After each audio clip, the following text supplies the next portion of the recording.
Hi everybody, and welcome to another episode of Only Phwoar. We're still carrying on where we left off last time with looking at the Loyalist Primarchs. Last time we looked at Roboute Guilliman, we looked at Leman Russ, and we looked at Corvus Corax. And we're going to be looking at 3 more this week to sort of carry on with the trend. So we'll do another episode of this, then another episode of Loyalist, and then we're on to the fun side of things, we're on to the Traitors after that. Before we go anywhere on with this episode though, I'm going to open with a bit of a score keep. Just let you know where we're at the moment. So, I'll put the scores up here, or editor, please put the scores up here. Thank you, editor. That's where we're at the moment. So let's carry on with where we left off. The infant Primarch Sanguinius, after being cast to the galactic winds by the Chaos Gods, landed on the planet Baal, or rather one of its moons, Baal Secundus. A radioactive wasteland populated largely by roving nomads and cannibal mutant tribes, Sanguinius was adopted into a nomadic group, which in retrospect is a little strange. The child was, you see, very visibly mutated, having huge angelic wings sprouting from his back. The nomads thought that this weird swan-man hybrid baby was worth not murdering, and a good thing too. He grew quickly and was the salvation of his people, until the Emperor arrived and put him in charge of the Blood Angels Legion, where he quickly became one of the most important figures of the Great Crusade, fighting many battles and performing great feats such as, some say, pile-driving a bloodthirster off the Eternity Gate.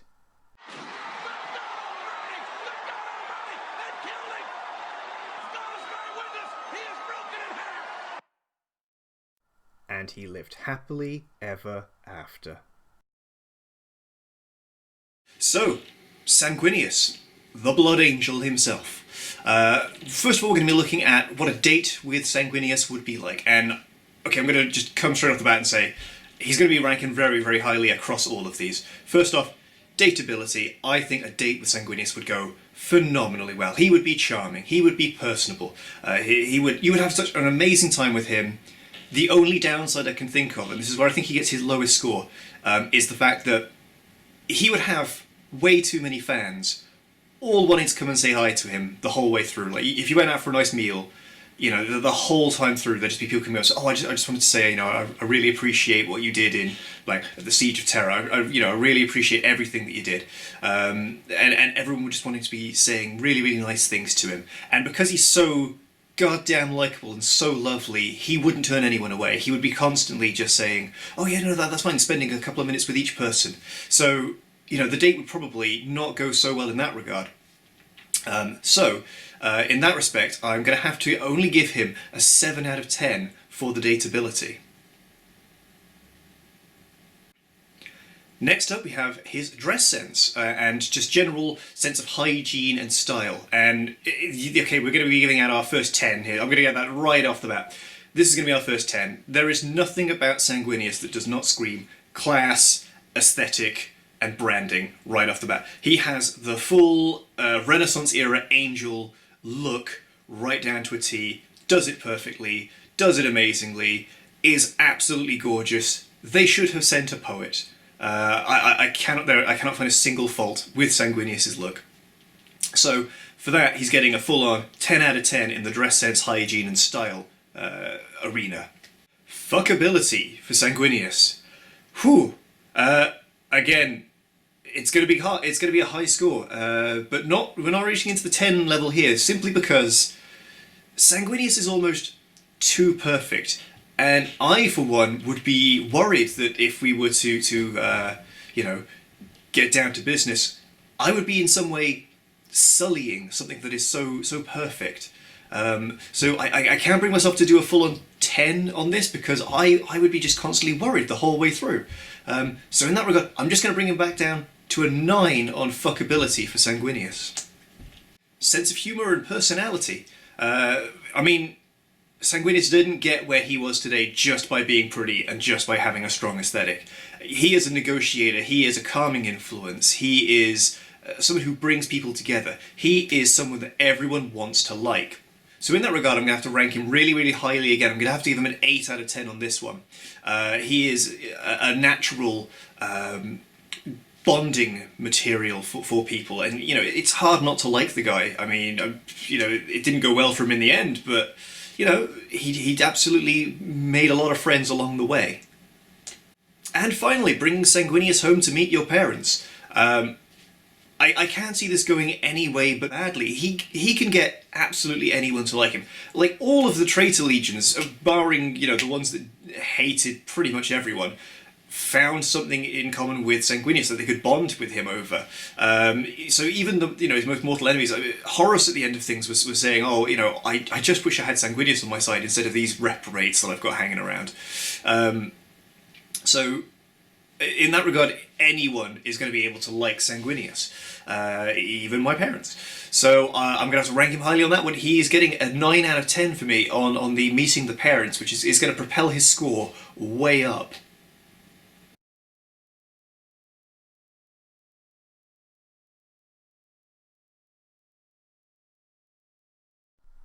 Lionel Johnson, or the Lion, landed on the planet Caliban, a world of dense forests, high mountains, imposing fortresses, scary monsters, and lads in great big spiky armour. The Lion spent the first part of his life wandering around the woodland, punching the various Cronenberg-esque horrors that populated it to death, until he was found by a group of knights headed by a man named Luther and adopted into their order. Lion learned their ways and generally turned into a quiet, secretive, angry young man until the Emperor arrived and took him away to lead the Dark Angels Legion. Things went fairly well until the Legion was split between loyalists and traitors, and in the ensuing mess, Lion and his dad had a violent fight within a dying planet. Now the Dark Angels chapter is made up of those who sided with... So, next up we're looking at the Lion. Lionel Johnson. Lionel. And we're going to be looking first of all at what a date would be like, what the first date would be like with Lionel Johnson of the Dark Angels. To say it would be secretive, it would be putting it mildly. You would not know where you were going until you were there. You'd be asking questions. Oh, are we going for a meal? Are we going to go and see a film? It's on a need-to-know basis. You'll know when you get there. And then you just drive around for a couple of hours, and then he just drops you off home. And you're like, well, what happened? We already had the date. It was fantastic. It went really, really well. It was sufficiently done. You can go home now. And yeah, so for that regard, I can't really give him a high score on this one, but I'm a little too afraid to give him a low score as well. I'm gonna middle of the road Lionel on this one, just in terms of mystery and confusion and being a little bit scared on this one. I'm gonna give Lionel Johnson a 5 on dateability. Dress sense, hygiene, and sense of style. Lionel, like I've said for a lot of people on this, has a very good, strong sense of branding.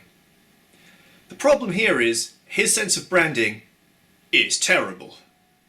Like, if you're not into the Cappadocian monk look, if you're not into armor covered in spikes with big lion gimmicks all over it, then this man is not for you. I mean, a lot of this can look pretty silly.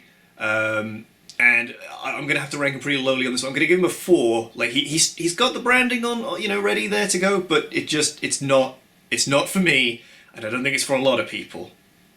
Fuckability. Now, I thought I was going to be ranking Lionel really lowly on this one. When I first started writing out my notes on this, I was thinking, well, this is going to go really badly. The man has real, like, sort of no sense of fun to him. He is this kind of dark, brooding, boring, beardy bastard.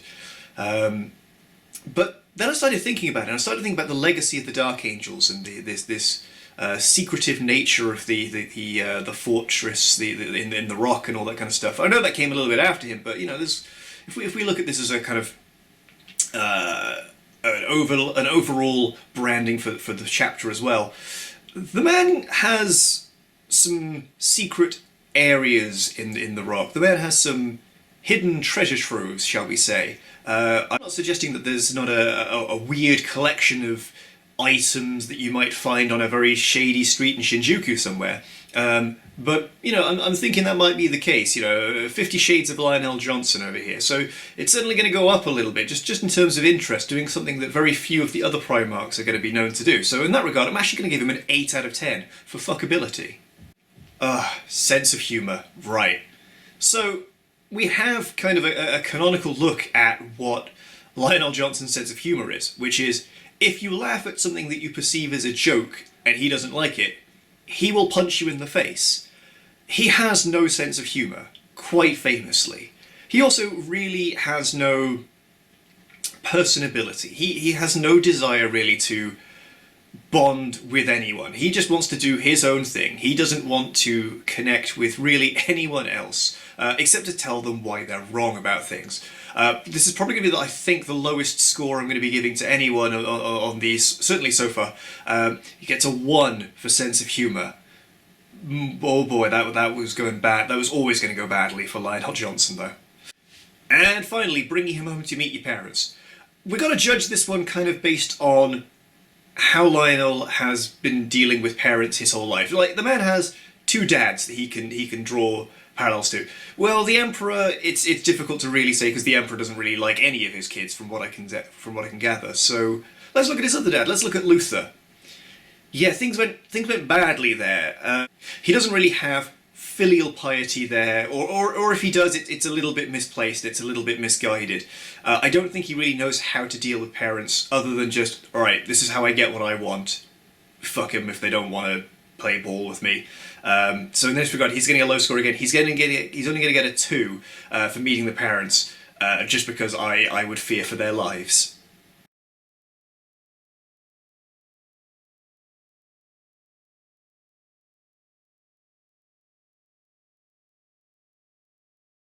Rogal Dorn landed on the planet Inwit, a world of ice, darkness, freezing temperatures, and desolate mountains.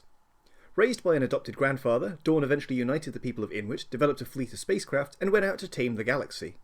Which is when E-Money stepped in and brought him back into the Imperial fold, putting him in charge of the Imperial Fists, yellowest of all the Marines.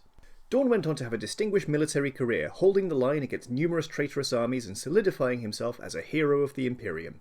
Today, his legacy lives on through the Imperial Fists and their many awesome successors, such as the Crimson Fists, the Black Templars, and the Celestial fucking Lions.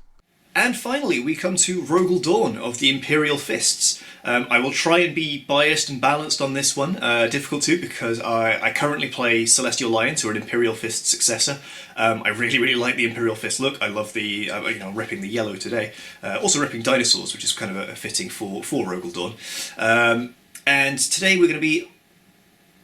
I apologise, a cat just came and looked in at the window. Hello, you're meowing at me. Hello. We're in the middle of a thing here. Meow, okay.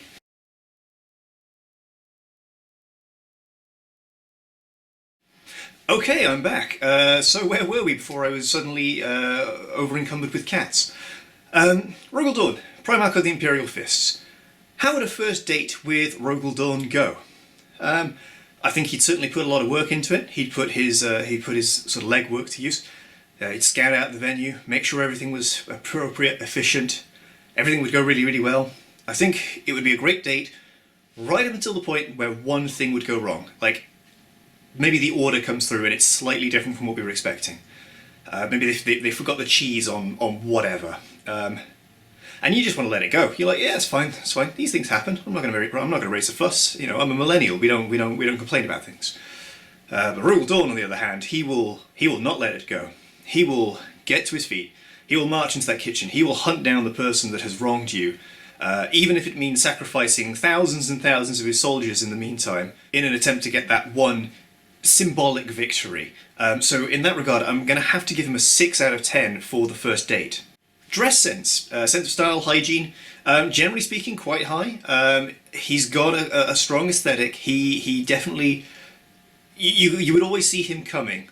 But here's the thing: as much as I'm repping it today, yellow, it doesn't lend itself well to a lot of clothing. There are some nice yellow clothes out there, but if it's every single day, my eyes are going to bleed.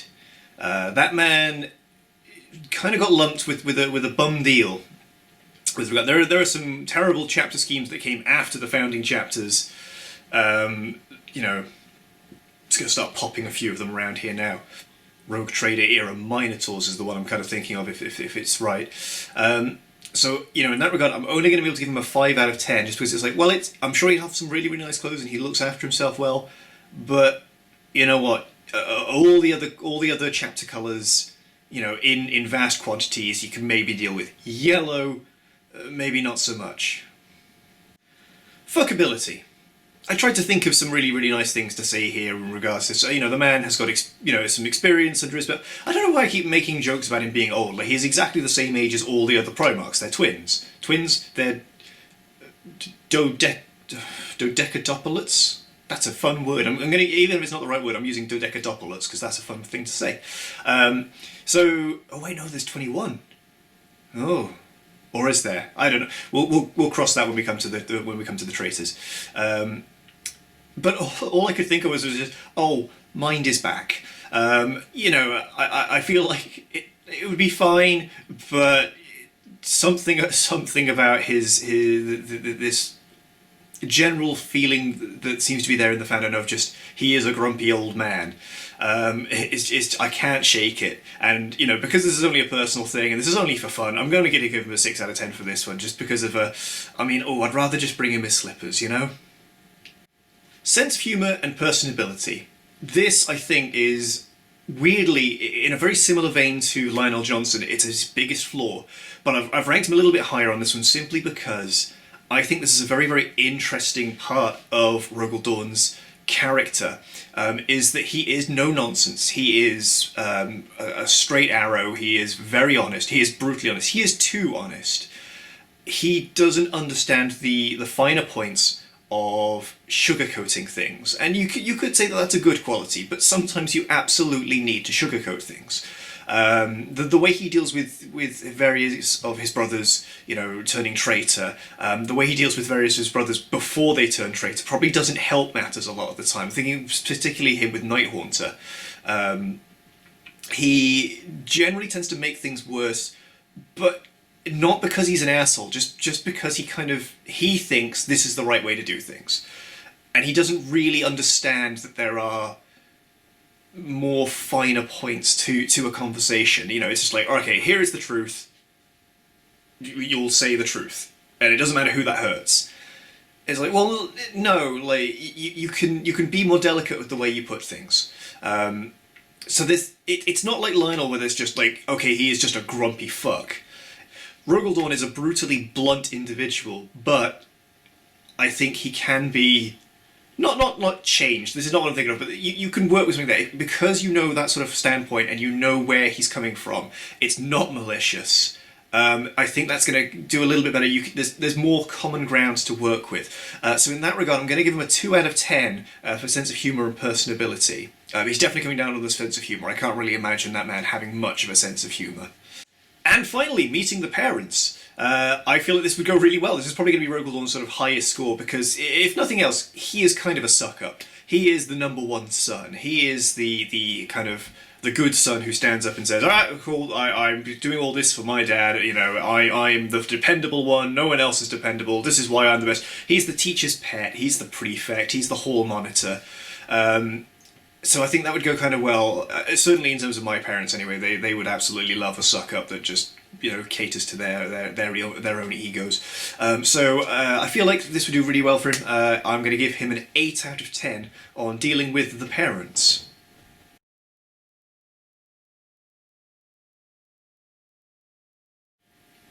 So that brings us to the end of this chapter of Only 4. So if we can merge the scores from last week with the scores from this week. I'm not doing this on a weekly basis, I don't know why I'm saying week. Let's put those along the top here now, please, editor. Fantastic, thank you very much. And so if we can now move on to episode 3, the last of the Loyalists. We'll be looking at Jagatai Khan, we'll be looking at Ferrus Manus, and we will be looking at Vulcan. So it's going to be a hot episode. We will see you next time, and if you've got any questions, please leave them below. Any suggestions of what else you'd like to see, any other lore deep dives, that kind of stuff. Otherwise, please just get in contact and let me know. So hopefully we'll see you next time. Bye!